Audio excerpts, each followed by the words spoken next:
우리에게 크레이즈 러브라고 하는 책으로 잘 알려져 있는 프란시스 첸 목사님이 계십니다. 아마 이 책을 읽어보신 우리 성도님들이 계실 수도 있을 겁니다. 크레이즈 러브, 미친 사랑이라고 하는 뜻이 있는데, 이 프란시스 첸 목사님은 중국계 미국인이신데, 이 목사님께서 이 책을 통해서 이 책 내용 중에 교회에 보낸 편지라고 하는 챕터가 하나가 나오고 있습니다. 그런데 그 챕터의 내용이 무엇이냐면 이제 설문조사를 한 거예요. 우리 교회는 뭐가 좋은지. 그래서 이 설문조사를 쭉 받아보니까 예배 분위기가 너무 좋다는 거예요. 예배당 분위기가. 그리고 건물이 세련돼 가지고 굉장히 건물이 신식으로 지어져 가지고 너무 좋다는 거예요. 그리고 내가 그 교회에 가면 특별하게 나만이 할 수 있는 그 사역이 있기 때문에 그 교회가 좋다는 거예요. 그리고 찬양대 찬양이 너무 좋다는 거예요. 그리고 목사님의 메시지가 괜찮다는 거예요. 그리고 주차하기가 좋은 주차장이 있다는 거예요. 그리고 식사가 맛있대요. 그리고 카페에서 커피도 맛있대요. 자, 여러분, 이렇게 쭉 들어보니까 우리 만약에 첸 목사님이 우리 동성교회에 물어보신다면은 어떤 대답을 하실 수 있겠어요? 이거 다 들어가죠. 이거 다 들어가죠. 자, 만약에 여러분들께서 한두 개를 더 집어든다면 뭐가 있을 것 같아요? 우리는 교육부서가 좋아요. 선생님들이 열정이 있어요. 뭐 릴레이 기도도 있어요. 막 이렇게 여러 가지 것들이 막 들어갈 수가 있잖아요. 자, 그런데 실은 이 첸 목사님께서 이렇게 물어보신 이유는 지금 많은 교회들이 예배에 대한 목적을 상실해 버렸다는 거예요. 교회에 가는 목적 자체가 달라져 버렸다는 거예요. 이 교회에 가는 목적이 분위기가 좋아서, 편해서, 밥이 좋아서, 주차가 좋아서, 커피가 맛있어서, 내가 가야만이 특별한 사역이 있기 때문에 완전히 뭔가 달라졌다라고 하는 것을 콕 집어가지고 지금 얘기를 해주고 있는 거예요. 이 예배라고 하는 것은 하나님의 영광과 하나님의 임재 가운데 들어가기 위해서 우리가 교회에 가는 건데, 교회를 찾는 비본질적인 것으로 이 현대사회가 다 바뀌어져 버렸다는 거예요. 지금 그것을 이 첸 목사님이 탁 꼬집어가지고 얘기를 해주는 것입니다. 예배라고 하는 것은 하나님의 영광 가운데 들어가는 거거든요. 우리가 주일날 교회에 오는 이유는 그 예배 가운데 하나님의 거룩하신 영광의 임재 가운데 들어가기 위해서 우리가 교회에 오는데, 이 현대사회는 본질과 비본질이 어느 순간에 바뀌어져 버렸다는 겁니다. 오늘 우리가 읽었던 이 이사야서를 보면, 이 이사야라고 하는 선지자가 그 인생에 진짜 어두운 밤이었어요. 이 이사야가 자기의 인생에 이렇게 어두운 밤이 없었어요. 그 어두운 밤에 완전 시리에 빠져 있었던 거예요.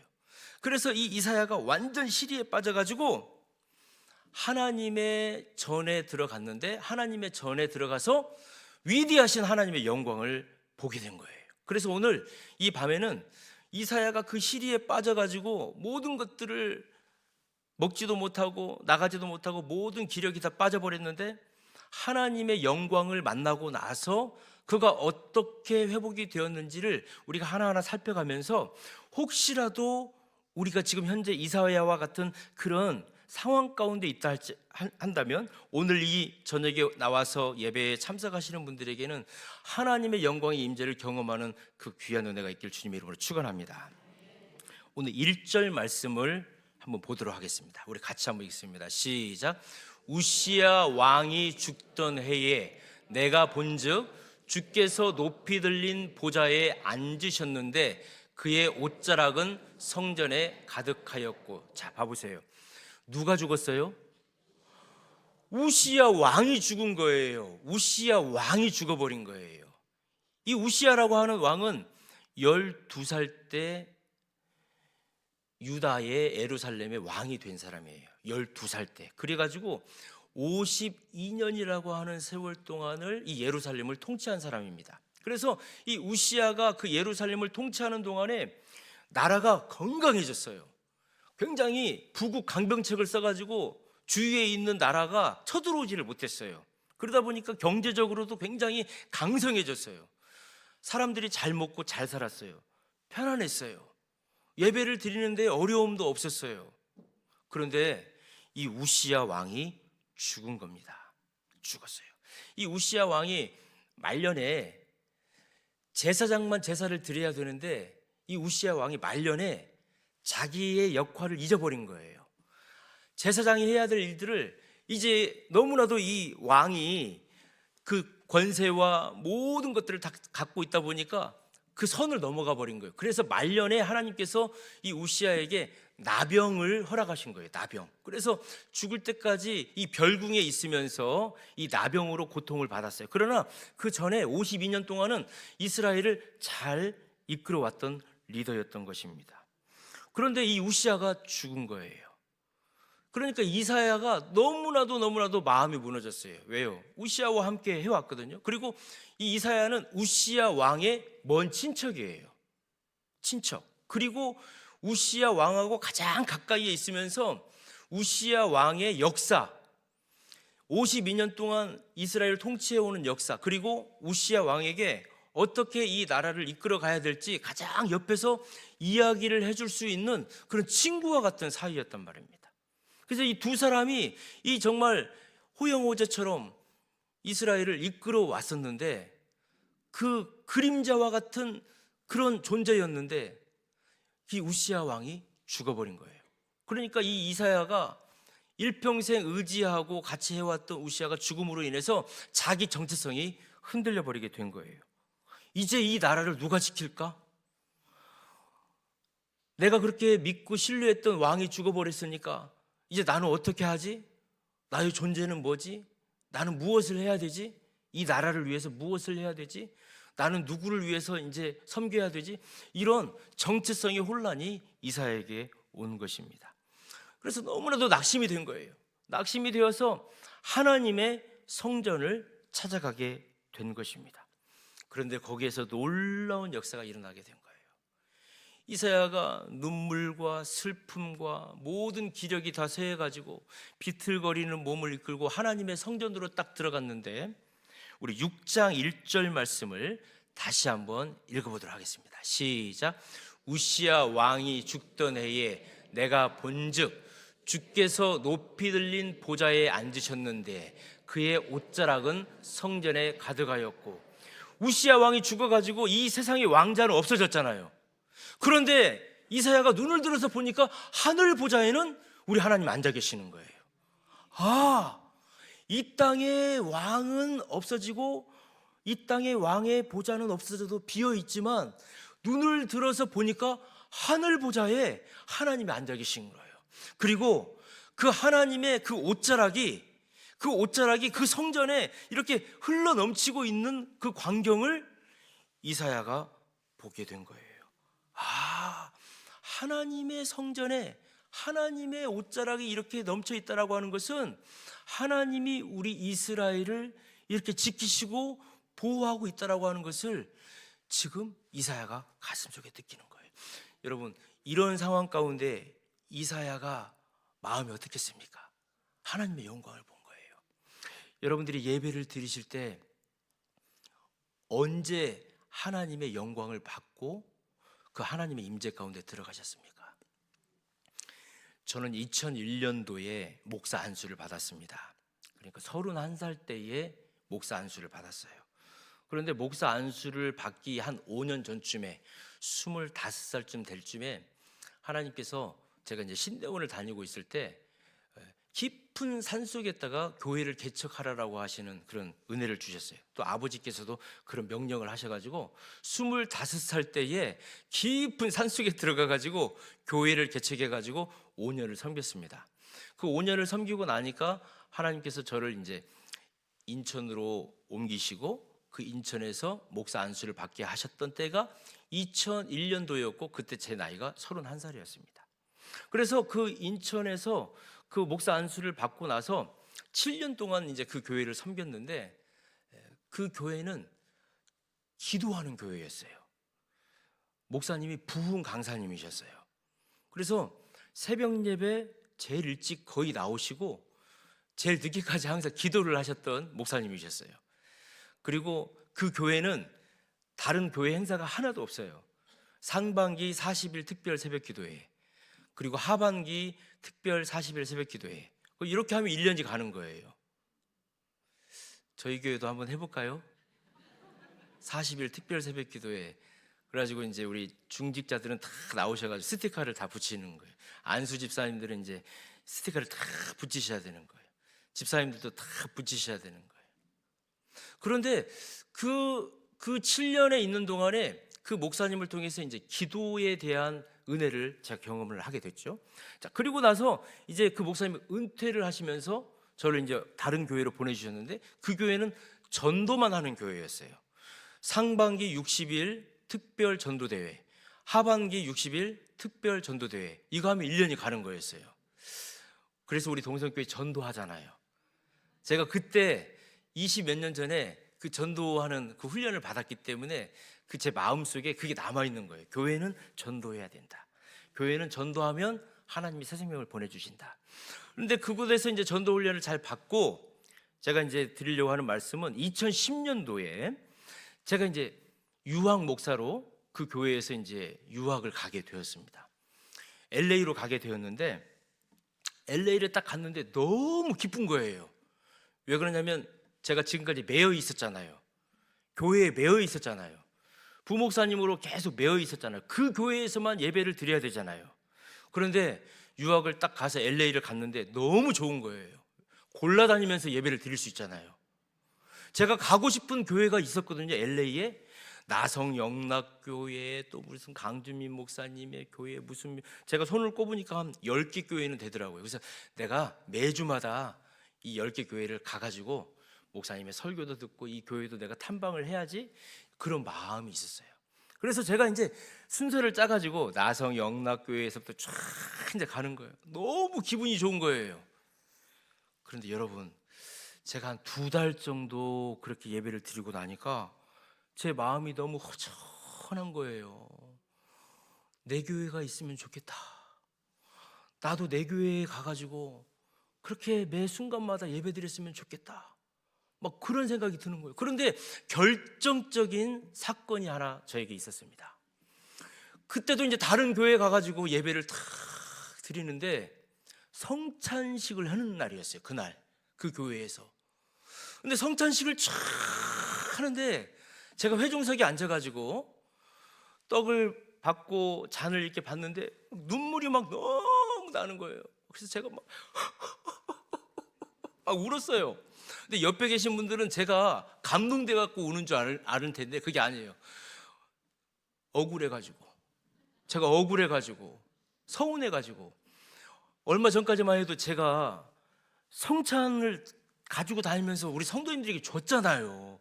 드렸잖아요. 근데 제가 줘야 되는데, 내가 다니면서 주님의 살입니다, 주님의 피입니다, 목사니까. 그런데 제가 목사님이 가져온 그 성찬 떡을 받고 잔을 받으니까 막 제가 너무 막 아픈 거예요.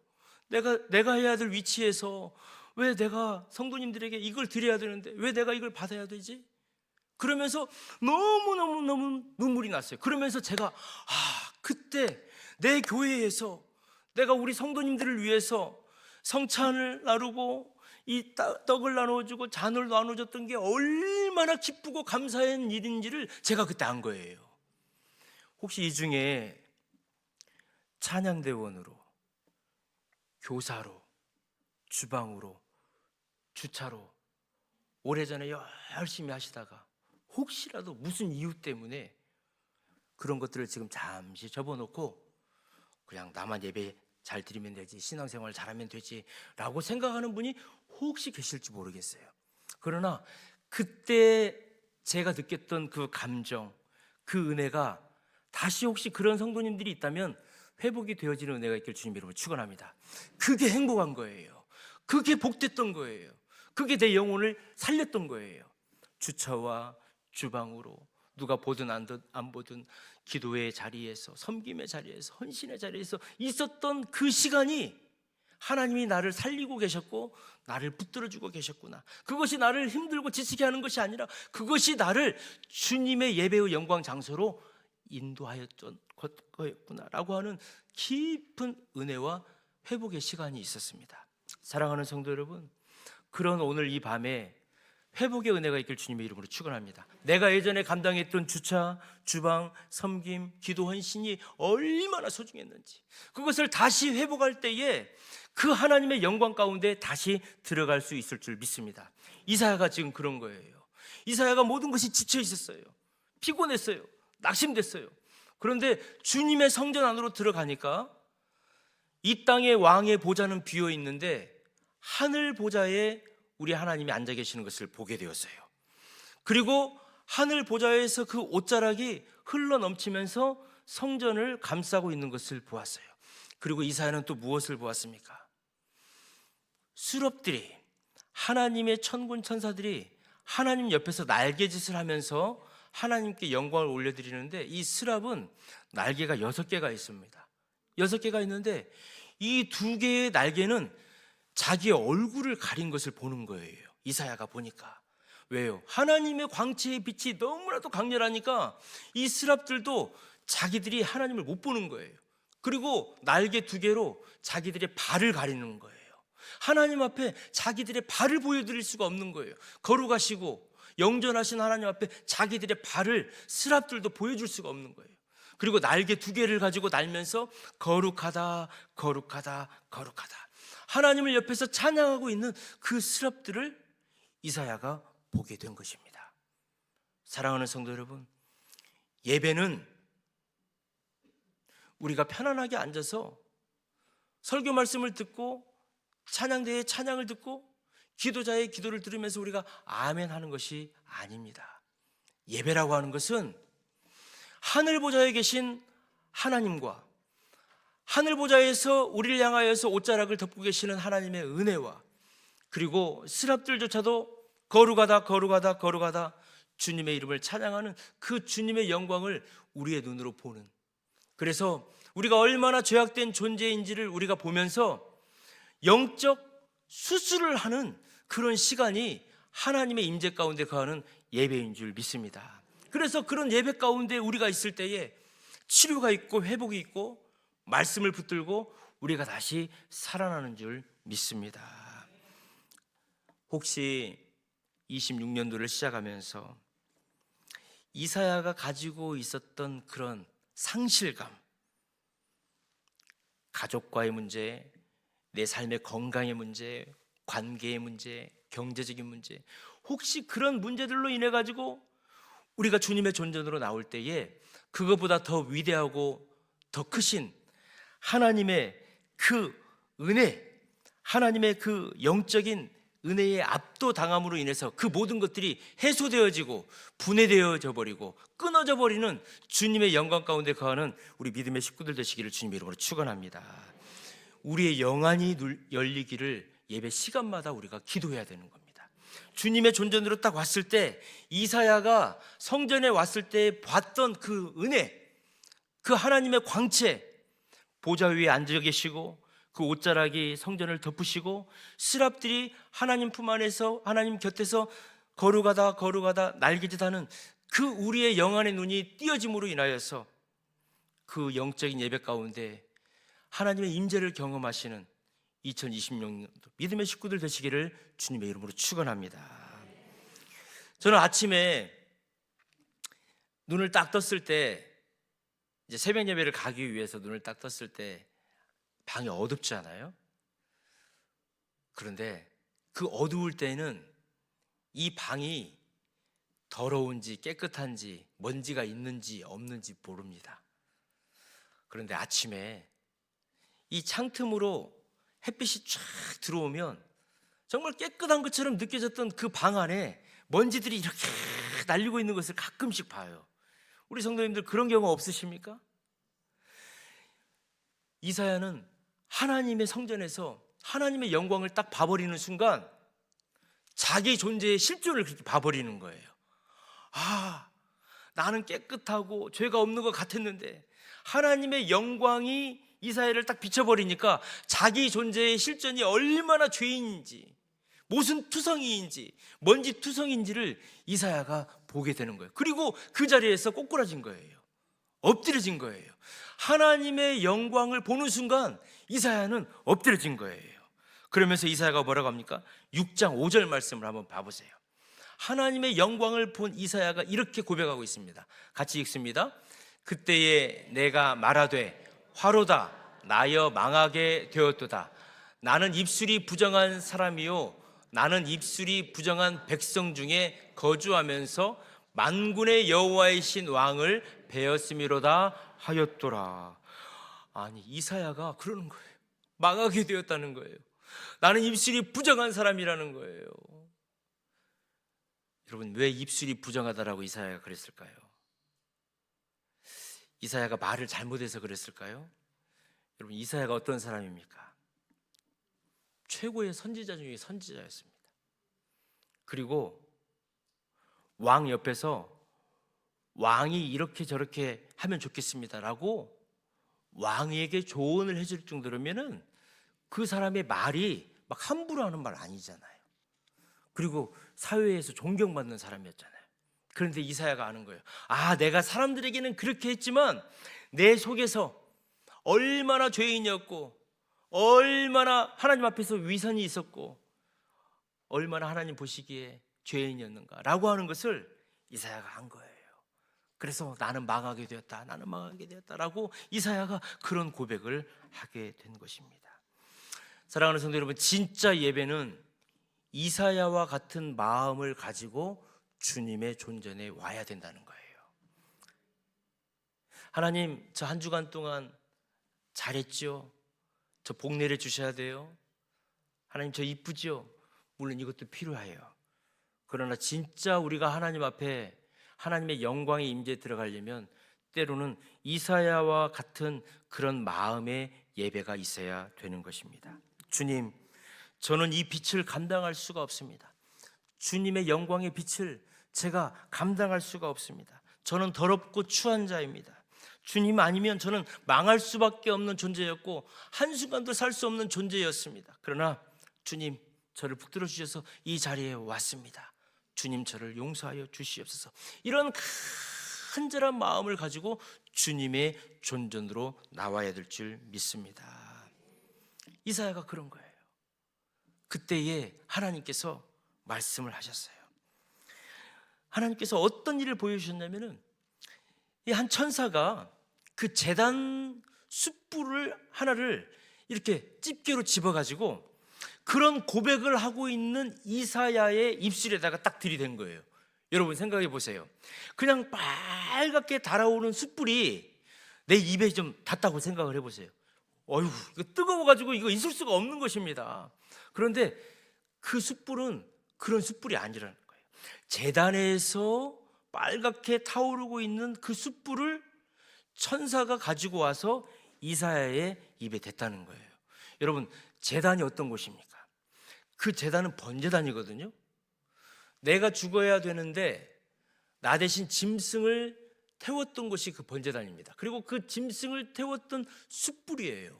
다시 말해서 그 번제단은 하나님께 예배를 드렸던 장소예요.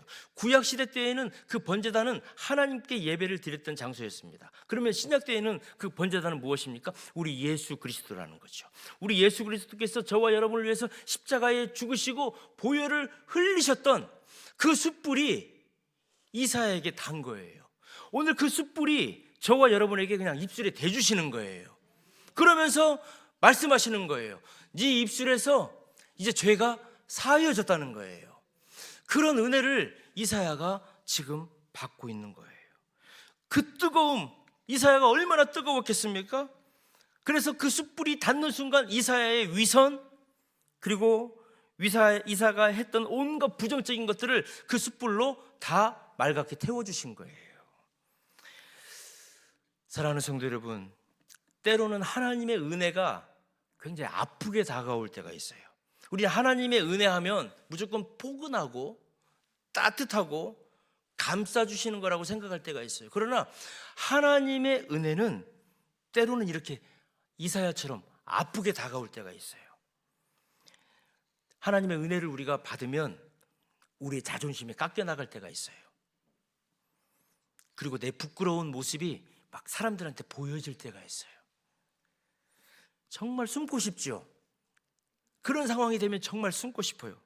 그런데 우리를 하나님께서 거룩하고 정결케 하시기 위해서는 하나님께서는 때로는 그 은혜를 통해서 고통의 순간을 한번 지나가게 하실 때가 있어요. 그래야 진짜 치유가 되기 때문에 그렇습니다. 6장 7절 말씀을 우리 같이 한 목소리로 읽겠습니다. 시작. 그것을 내 입술에 대며 이르되 보라, 이것이 내 입에 닿았으니 내 악이 제하여졌고 내 죄가 사하여졌느니라 하더라. 이사야는 너무나도 뜨거웠던 거예요. 그런데 그게 바로 이사야를 영적으로 육적으로 모든 것들을 치료해 주셨던 시간이에요. 하나님이 그러시는 거예요. 이제 내 입에 이 숯불이 닿았으니 너의 악이 제하여졌고 너의 죄가 사하여졌다.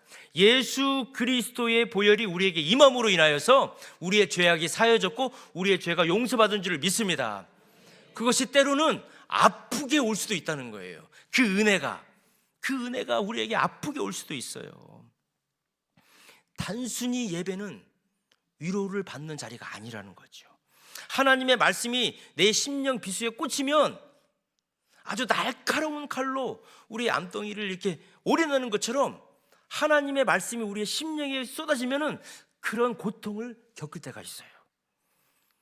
하나님의 말씀 그리고 하나님의 임재가 있는 예배는 영적 수술실과 같다라고 제가 말씀을 드렸습니다. 그래서 우리는 그것을 구해야 되는 거예요. 때로는 그 은혜가 우리에게 아픔으로 올 수도 있고 고통으로도 올 수도 있어요. 왜요? 그 은혜를 먹어야 되고 마셔야 되고 감당해야 되기 때문에. 혹시라도 여러분 지금 현재 하나님의 말씀대로 살아가다 보니까 너무나도 힘든 상황 가운데 있을 수도 있어요. 하나님 말씀대로 살아보려고 하니까 내 육신이 고통스러울 수도 있어요. 내 마음이 너무 아플 수도 있어요. 그러나 여러분 이 시간을 기뻐하시기를 주님의 이름으로 축원합니다. 지금 주님의 제단 숯불로 여러분들의 입술을 우리 주님이 대고 있는 거예요. 뜨겁고 아프지만 이 시간을 지나가면 묵묵히 하나님의 영광을 바라보고 이 세상 왕자는 비어 있어도 하늘 왕자를 보시고 하나님의 그 아름다우신 넓으신 그 옷 조각이 우리를 덮고 계심을 우리가 보고 하나님의 영광 가운데 우리가 있으면서도 이 고통을 참고 인내하며 지나가면 하나님께서 저와 여러분을 새로운 피조물로 분명히 만들어 주실 줄을 믿습니다. 그 고통 뒤에 찾아오는 말할 수 없는 평안함을 느끼는 26년 해가 되길 주님 이름으로 축원합니다. 그래서 이사야는 그 상황을 견디면서 이제 그 제단 숯불을 입술에 대고 있었어요. 그런데 그때 하나님의 음성이 들렸어요. 그 고통 가운데 있는 상황 가운데 하나님께서 부르시는 거예요. 8절 말씀을 우리 같이 한번 보겠습니다. 8절 시작. 내가 또 주의 목소리를 들으니 주께서 이르시되 내가 누구를 보내며 누가 우리를 위하여 갈고 하시니 그때에 내가 이르되 내가 여기 있나이다 나를 보내셔서 하였더라. 그때에 이제 이사야가 수술이 됐잖아요. 하나님의 영광도 봤어요. 그런데 하나님께서 제단 숯불을 가지고 입술에다가 대주셨어요. 너무나 뜨거워가지고 고통 가운데 있었는데 하나님께서 네 죄가 용서받았다라고 하나님께서 말씀을 해주셨어요. 그때 하나님께서 말씀하시는 목소리가 들렸다는 거예요. 하나님이 이렇게 말씀하시는 거예요. 내가 누구를 보낼까? 누가 우리를 위해서 갈까? 여러분 지금 이것은 하나님의 선포가 아니에요. 하나님의 탄식인 거예요. 지금 갈 사람이 없는 거예요. 하나님이 보낼 사람이 없는 거예요. 그 하나님의 탄식 소리를 이사야가 들은 거예요. 하나님께서는 이사야에게 말씀하셨어요. 이렇게 이사야야 너 내가 고침받아 줬지? 너 그러니까 가야지. 하나님이 이렇게 말씀하시지 않는 거예요. 이사야에게 선택권을 주시는 거예요. 선택권을. 이사야야 너 낙심에 빠져 있었지? 우시야 죽었다라고 모든 것도 다 잃어버린 것처럼 살았지? 그런데 너 눈을 열었을 때 하늘 영광 봤잖아. 그리고 내가 그 옷자락을 펼치고 있는 거 봤지? 그리고 내가 너에게 그 숯불을 줘가지고 너를 다 용서해 줬잖아. 자, 어떻게 할래? 내가 누구를 보낼까? 나의 명령을 받아서 갈 사람이 없는데 어떻게 할까? 이사야에게 선택을 주신 거예요. 우리 하나님께서는 저와 여러분에게 항상 우리가 하나님의 은혜 가운데서 자발적으로 결단을 하고 하나님 앞에 나오기를 오늘 또 기다리시는 줄 믿습니다. 하나님은 우리에게 막 강압적으로 밀어붙이시는 분이 아니라는 거예요. 하나님께서 이사야에게 이 말씀을 딱 하니까 이사야가 그러는 거예요. 1초도 머뭇거리지 않고 바로 주님 제가 가겠습니다, 저를 보내주세요 라고 이사야가 고백하고 있는 것을 볼 수가 있습니다. 진짜 예배자의 모습을 우리가 볼 수 있는 거예요. 하나님의 은혜를 받으면, 하나님이 사명을 주시면은 우리가 머뭇거리지 않는다는 거예요. 이 이사야는 그대로 받는 거예요. 주님 제가 가겠습니다, 저를 보내주세요 라고 이사야가 지금 막 고백하고 있는 것입니다. 그런데 하나님께서 그러시는 거예요. 그래? 알았어, 네가 가. 그런데 말이야, 네가 가는 길이 어떤 길인 줄 알아? 9절 말씀과 10절 말씀을 우리 하나님께서 말씀하셨습니다. 우리 같이 한번 읽습니다.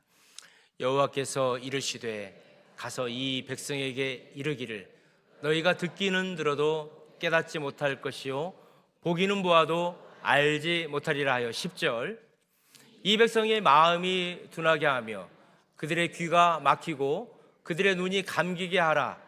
염려하건대 그들이 눈으로 보고 귀로 듣고 마음으로 깨닫고 다시 돌아와 고침을 받을까 하노라 하시기로.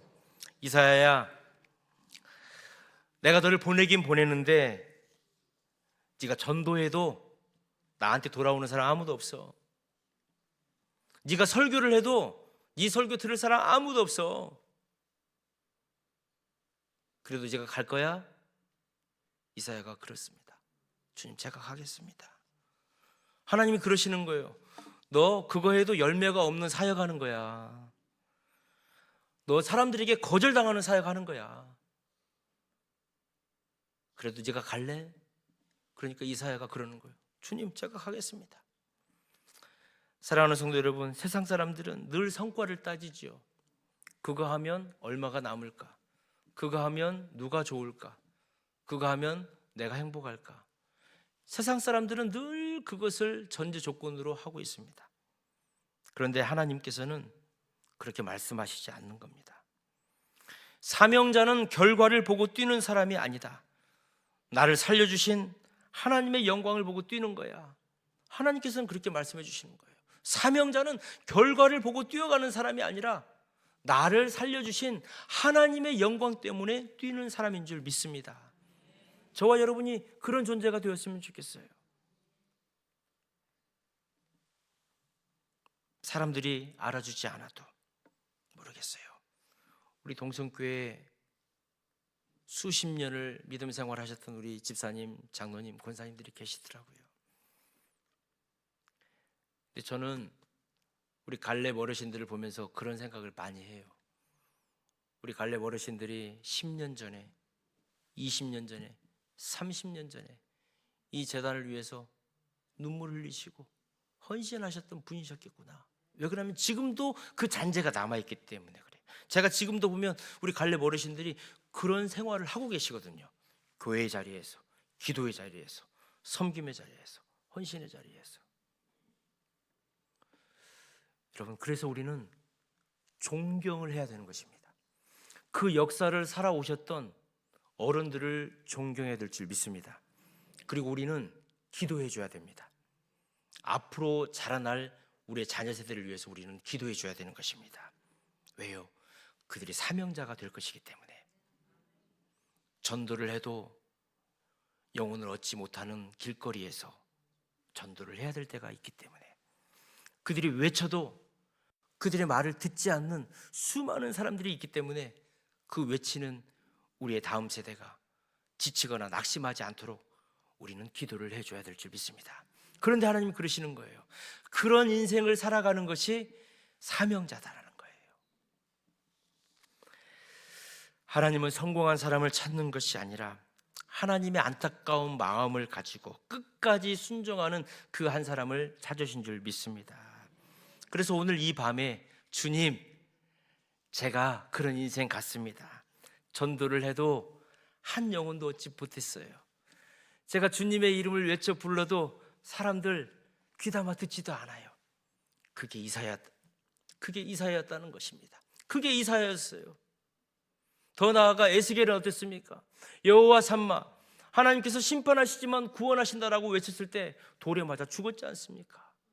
하나님께서는 저와 여러분에게 에스겔처럼, 그리고 오늘 본문의 이사야처럼 그런 사명자가 되기를 원하는 거예요. 복음을 외쳐도 듣지 못하는 세대 가운데 복음을 외쳐라. 예수의 생명을 외쳐라. 듣는 사람이 없다 할지라도 그것을 외쳐라. 그것이 바로 하나님 앞에 순종하는 사람인 거다. 그 열매는 내가 너희들에게 줄 거다라고 우리 하나님이 말씀하시는 것입니다. 하나님께서는 이사야에게 이런 명령을 했어요. 그러니까 이사야가 땅에 철푸덕 그냥 주저앉은 거예요. 하나님, 제가 언제까지 그런 일을 해야 됩니까? 하나님, 제가 언제까지 그런 일을 해야 돼요? 저를 소명자로 삼으셔서 저에게 그 일을 시키시면 제가 언제까지 그 일을 해야 됩니까? 아마 이사야도 걱정이 생긴 거죠. 뭐 1년만 해라, 2년만 해라, 10년만 해라 하면은 막 힘을 내가지고 할 텐데 언제까지 해야 되죠? 이사야가 물어보는 거예요. 11절 말씀을 보면 주여 어느 때까지 제가 해야 됩니까? 자, 우리 같이 한번 읽겠습니다. 시작. 내가 이르되 주여 어느 때까지입니까? 하였더니 주께서 대답하시되 성읍들은 황폐하여 주인이 없으며 가옥들에는 사람이 없고 이 토지는 황폐하게 되며, 요때까지 해라는 거예요. 사람들 다 떠나가 버리고 성읍은 황폐하게 되어지고 가옥들은 무너져 버리고 요때까지 그냥 하라는 거예요. 이 말을 들었을 때에 이사야의 심정이 어떻겠습니까? 아마 가슴이 무너졌겠죠. 무너졌을 거예요. 그런데 하나님께서는 이것으로 끝나지 않으셨습니다. 오늘 우리가 예배를 드리고 하나님의 영광의 임재 가운데 있는 존재의 이유가 바로 이 13절에 있습니다. 하나님께서는 이사야에게 그 모든 것들을 영화의 스크린이 지나가는 것처럼, 한 편의 영화처럼 다 보여주셨어요. 그리고 마지막에 이사야를 통해서 너는 이런 존재가 될 거야 라고 마지막 마침표를 찍어주셨는데 그게 13절의 말씀입니다. 우리 13절 말씀을 같이 한번 읽겠습니다. 시작.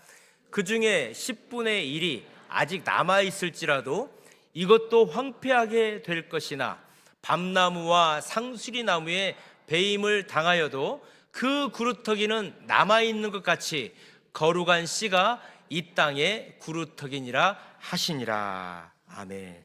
여러분들 혹시 농사를 지어 보셨습니까? 나무를 키워 보셨습니까? 뭐 감나무를 자르고 사과나무를 다 자릅니다. 밑둥을 다 자릅니다. 그러면 그렇게 왕성했던 나무 숲들이 다 없어집니다. 구루터기만 남아 있는 것이죠. 자, 그 구루터기를 한번 가셔 보십시오. 그러면은 구루터기가 좀 시간이 지나면 구루터기에 새싹들이 이렇게 하나씩 돋아 있는 것을 본 적이 있으실 것입니다. 사람들은 그럽니다. 다 끝났어. 이스라엘 다 끝났어. 망했어. 우시아 왕 없어. 이제 다른 나라들 다 쳐들어올 거야. 우리가 희망 걸 것 아무도 없어. 하나님의 성전 망했어. 이 나라 희망 없어. 그런 소리들이 막 올 거예요. 왜요? 나무가 다 잘라져 버렸기 때문에. 그런데 하나님께서는 말씀하십니다. 그 구루터기 속에 내가 생명의 씨앗을 감추어 놓았다는 거예요. 여러분, 나중에 이 생명의 씨앗이 누구로 이 땅에 오신 줄 아십니까? 우리를 구원하여 주시기 위해서 오신 예수 그리스도셨습니다. 이 세상의 죄악이, 이 세상의 죽음이 예수님이라고 하는 분을 십자가에 못 박히고 예수님의 그 십자가를 끊어버린 것처럼 희망이 없고 소망이 없는 것 같았죠. 그러나 우리 예수님께서는 그 무덤이라고 하는 그루터기 가운데서 부활이라고 하는 생명의 씨앗을 심어 놓으셨던 거예요. 26년도 우리 앞에 밤나무가 쓰러지는 것처럼, 상수리나무가 쓰러지는 것처럼 모든 나무들이 베어져 가지고 혹시라도 황폐해질 수도 있습니다. 그러나 그때 우리는 하나님께 기도하는 거예요. 하나님, 제 모든 인생이 다 쓰러져서 구루터기만 남은 것 같습니다. 그때 하나님께서 말씀하시는 거예요. 그래, 그 구루터기에 내가 생명의 씨앗을 너에게 심어줄 거야. 네가 아무것도 할 수 없고 너의 모든 나무, 너의 모든 보여지는 거, 네가 가지고 있는 스펙, 네 건강, 재물, 모든 것들이 다 베어져 버리고 구루터기밖에 남지 않았다라고 네가 고백하는 그 순간 내가 생명의 씨앗을 그 속에 심어 놓는 거야. 그 속에서 예수의 생명의 씨앗이 이제 자라나는 것이야. 우리 주님께서 말씀해 주시는 것입니다. 겉보기에는 우리가 죽은 것 같을 수 있습니다. 그러나 우리는 하나님의 영광을 오늘 이 밤에 보시기를 주님의 이름으로 축원합니다. 하나님의 영광의 압도적인 그 광채를 보는 여러분 되기를 주님의 이름으로 축원합니다. 말씀을 정리합니다. 이사야는 우시야가 죽었을 때에 낙심했어요. 여러분, 혹시 여러분들에게 우시야와 같은 존재가 있습니까? 그 사람을 의지했는데, 그 사람 붙들었는데, 그 사람이 있어야 나의 존재인 것처럼 내가 살았는데, 여러분, 우시야는 죽을 수 있어요. 없어질 수 있어요. 그래서 이 세상의 왕자는 없어질 수도 있어요. 그러나 그때 우리는 눈을 열어서 하늘 보좌를 보시기를 주님의 이름으로 축원합니다. 하늘 보좌는 항상 이 땅의 통치자이시며 만왕의 왕이신 하나님이 좌정하고 계신 줄 믿습니다. 그리고 하늘 보좌에서 하나님의 옷자락을 오늘 또 넓게 피셔서 우리 교회를 감추시고 저와 여러분의 삶을 우리 그 옷자락으로 가리워 주실 줄 믿습니다. 그리고 우리는 눈을 열어서 봐야 됩니다. 그 스랍들이 그 날갯짓을 하면서 위대하신 하나님의 영광을 찬송했던 것처럼 저와 여러분 하나님의 영광 가운데 그 예배 가운데 임하는 저와 여러분 되길 주님의 이름으로 축원합니다. 예배를 분위기 따라서 찬양 따라서 말씀 따라서 좌지우지하지 마십시오. 그 예배는 하나님의 영광을 보는 것이고 하나님이 주시는 그 말씀을 가지고 나의 암덩어리와 같은 육신과 영적인 것들을 수술하는 시간이 되시기를 주님의 이름으로 축원합니다. 그래서 예배 시간마다 주일날마다 여러분들 연약했던 것들이 회복이 되어지고 하나님의 것들로 채워짐을 받고 승리함을 얻는 2026년이 되시기를 주님의 이름으로 축원합니다. 혹시 여러분들의 그 믿어왔던 것들이 다 잘려져 가지고 나는 그루터기와 같은 존재라고 고백하는 분들이 있습니까? 오히려 기뻐하십시오. 그곳에 예수의 생명이 임하게 될 줄 믿습니다. 주님의 생명이 죽어버린 그루터기와 같은 나에게 임하여 주시면 그 안에서 싹이 돋고 줄기가 있고 열매를 맺어서 26년도에 주님이 기뻐하시는 주님의 열매, 그것을 통해서 뜨겁고 가득 차 넘쳐 많은 사람들에게 나눠줄 수 있는 축복의 통로가 될 줄 믿습니다.